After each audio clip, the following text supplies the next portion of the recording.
সবার আগে বাংলাদেশ, আমার জনগণ, আমার দেশ, আমার সার্বভৌমত্ব। সম্প্রতি বিএনপির ভারপ্রাপ্ত চেয়ারম্যান তারেক রহমানের একটি দীর্ঘ সাক্ষাৎকার গ্রহণ করেছে বিবিসি বাংলা। তাদের এই সাক্ষাৎকারে উঠে এসেছে বাংলাদেশের বর্তমান রাজনৈতিক প্রেক্ষাপটের নানা দিক। তারেক রহমানের সাবলীল ও প্রাণবন্ত বক্তব্যে উঠে এসেছে দেশ ও জাতি নিয়ে তার ভাবনা ও আসন্ন ত্রয়োদশ জাতীয় সংসদ নির্বাচন নিয়ে বিএনপির প্রস্তুতি ও সকল বৈধ রাজনৈতিক দলের অংশগ্রহণের মধ্য দিয়ে একটি সুস্থ ও শান্তিপূর্ণ নির্বাচনের আশাবাদ। প্রায় 18 বছর পর কোনো গণমাধ্যমের মুখোমুখি হয়েছেন সংগ্রামী এই নেতা। একটি প্রত্যাশিত সুষ্ঠু নিরপেক্ষ স্বাধীন নির্বাচনের একটি বিষয় আছে। বিবিসি বাংলার দ্বিতীয় পর্বের সাক্ষাৎকারের শুরুতেই সাংবাদিকদের এক প্রশ্নের জবাবে অন্তর্বর্তীকালীন সরকারের কাছে ব্যক্তি ও রাজনৈতিক দল হিসেবে প্রত্যাশার কথা ব্যক্ত করেন তারেক রহমান। দেশের প্রয়োজনীয় সংস্কার এবং নিরপেক্ষ ও শান্তিপূর্ণ নির্বাচন আয়োজনের ক্ষেত্রে অন্তর্বর্তীকালীন সরকারের দায়বদ্ধতার কথা উল্লেখ করেন তিনি। এক বাক্যে বা সংক্ষেপে যদি বলতে হয়, ১/১১ সরকার তো একটি উদ্দেশ্য প্রণোদিত।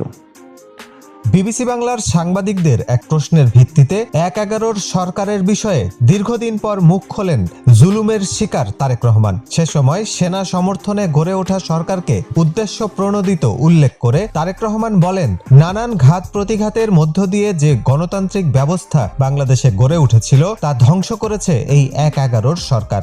আমাদের রাজনীতির মূল লক্ষ্য বা উদ্দেশ্য হচ্ছে জনগণ, দেশ, দেশের সার্বভৌম। ভবিষ্যৎ বাংলাদেশের রূপকল্প উল্লেখ করে তারেক রহমান বলেন, বাংলাদেশের গার্মেন্টস শিল্প ও প্রবাসীদের কল্যাণে কাজ করতে বিএনপি দৃঢ় সংকল্প। দেশের জনগণের কল্যাণই তাদের রাজনীতির মূল mandate. Yes, we are committed. We will try our best to do that. দীর্ঘ নির্বাসনের জীবনে থেকে রাজনৈতিক নেতৃত্বের প্রতি তারেক রহমানের বর্তমান দৃষ্টিভঙ্গির বিষয়ে জানতে চাওয়া হলে তিনি শুরুতেই পরিবার ও তার দলের কর্মীদের ধন্যবাদ জ্ঞাপন করেন। নির্বাসনের জীবনে অর্জিত শিক্ষা দেশের কল্যাণে কাজে লাগানোর আশাবাদ ব্যক্ত করেন তারেক রহমান। সবার আগে বাংলাদেশ এই মূল নীতি সামনে রেখে কাজ করে যেতে চান বলেও জানান তিনি।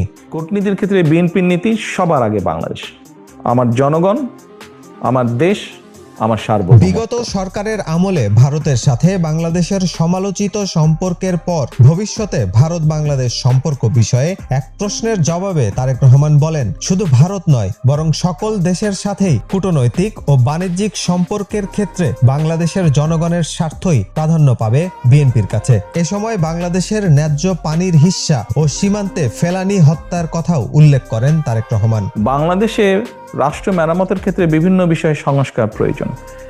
একজন ব্যক্তি দুবারের বেশি প্রধানমন্ত্রী থাকতে পারবেন না। জুলাই পরবর্তী দেশ ও রাজনৈতিক দলের নানান সংস্কারের বিষয়ে গণতন্ত্রের মূল ভিত্তির কথা উল্লেখ করে মন্তব্য করেন তারেক রহমান।